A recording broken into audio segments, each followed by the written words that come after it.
Las acusaciones de que la Iglesia de alguna manera colaboró con el nazismo, es decir, con este horror ideológico que estuvo en el principio y en la base, junto con el comunismo de Stalin, hay que decirlo, del horror de la Segunda Guerra Mundial, es una acusación bastante frecuente y algo que mucha gente simplemente ha escuchado de pasada, como son la mayoría de los ataques contra la Iglesia Católica.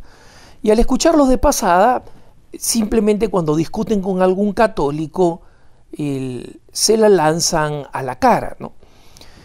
Supongamos que la Iglesia Católica de alguna forma hubiera colaborado con el nazismo. Si hubiera sido ese el horror y la catástrofe, el Papa Juan Pablo II, que pidió perdón por varios errores que los católicos, no la Iglesia como tal, como sacramento de salvación, pero nosotros los miembros de la Iglesia hemos cometido a lo largo de la historia, lo hubiera pedido por el nazismo y no lo hizo. ¿Por qué? Porque la idea de que la Iglesia fue colaboradora del nazismo, es decir, del régimen de Hitler, este régimen racista, ferozmente antisemita, es una falsedad, es una farsa. Alguno de ustedes me dirá, pero hay una foto donde los obispos alemanes están brazo en alto saludando a Hitler. Eso es verdad, existe esa foto y existe más de una. Y las revistas anticatólicas y las revistas protestantes en Alemania no se cansan de mostrar exactamente la misma foto una y otra y otra y otra vez. ¿Cuál es la característica de esa foto? Esa foto es una foto de los obispos saludando en una parada militar.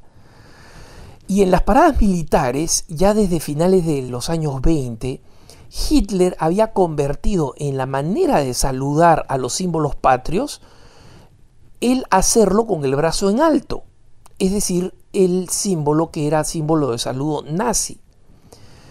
Pero en esa época en que esto fue puesto de moda, equivalía a lo que sucede en nuestros países cuando, por ejemplo, se entona el himno nacional y nosotros nos llevamos la mano al pecho, de esta manera mostrando respeto no por el gobierno, no por el presidente, sino por los símbolos patrios. En consecuencia, esta foto es una foto totalmente distorsionada. Con el tiempo, obviamente, esta fue una práctica impuesta por Hitler, pero una práctica que fue acogida en todo el país.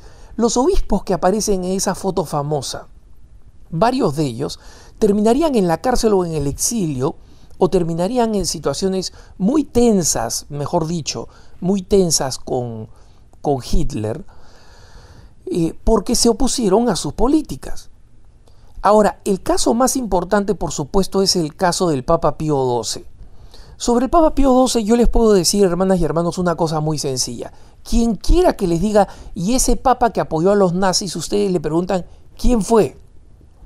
Probablemente ni siquiera sepan, porque lamentablemente la manera como los que quieren atacar a la Iglesia reciben su información es de esta forma, completamente vaga, completamente de cliché, completamente sacado de cubeteras de hielo del congelador o de la nevera anticatólica, y ni siquiera saben los datos.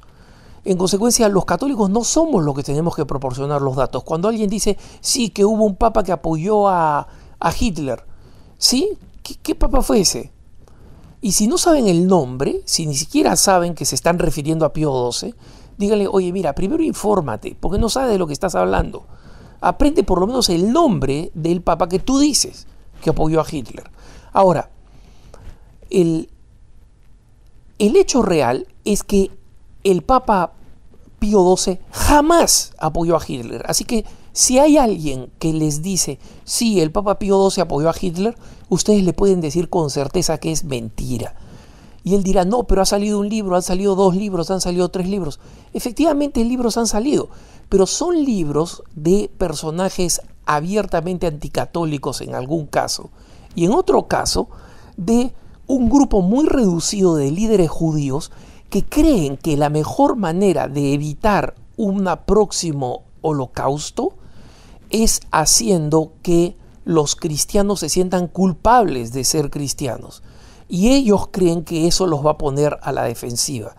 La gran mayoría de judíos y de judíos pensantes, de rabinos como Michael Medved en Estados Unidos, por ejemplo, creen que es todo lo contrario, que los cristianos y los judíos deberíamos realizar una alianza en base a la promoción de los valores en los que coincidimos, como por ejemplo son los 10 mandamientos, el decálogo de Dios.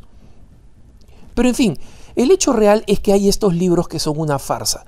¿Cuál es la realidad? La realidad es que el rabino supremo de Roma durante la Segunda Guerra Mundial, Israel Zolli, no solamente agradeció profundamente al Papa Pío XII la protección que le dio a los judíos, sino que se terminó convirtiendo al catolicismo y pidió como nombre de bautizo el nombre de Eugenio, como nombre cristiano, Eugenio Zolli. Y la razón por la que pidió este nombre es porque era el nombre de pila de Pío XII, que era Eugenio Pacelli. La primera ministra de Israel, cuando recién se fundó Israel en 1947-48, Golda Meir, durante mucho tiempo la lideresa del nuevo Israel, ella elogió a Pío XII como un justo entre las naciones. El New York Times, este periódico que hoy en día se regodea insultando a la memoria de Pío XII, debería revisar sus propios archivos, porque tuvo varios editoriales elogiando a Pío XII. Entre ellos citó a un famoso científico judío, Albert Einstein, elogiando y agradeciendo la intervención de Pío XII para evitar la persecución y masacre de los judíos.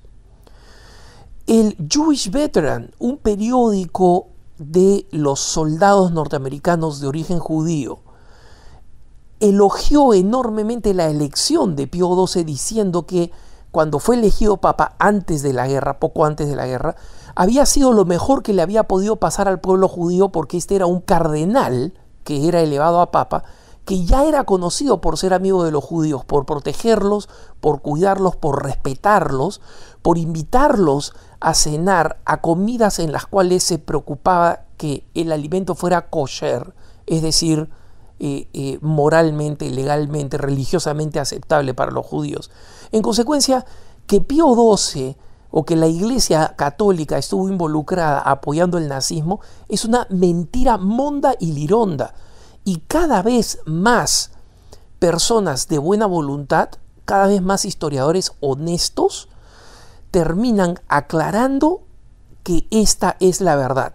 Y uno de ellos, el nuevo embajador de Israel ante el Vaticano, que no tuvo más que palabras elogiosas para recordar la memoria de Pío XII, y por una sencilla razón, porque este embajador sucede que es un conocedor de la historia.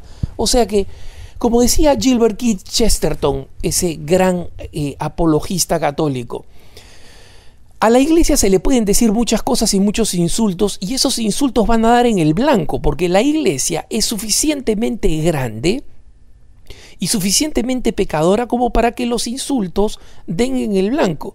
Pero hay algunos insultos que no dan en el blanco, y uno de ellos es que la iglesia haya sido favorable al régimen nazi.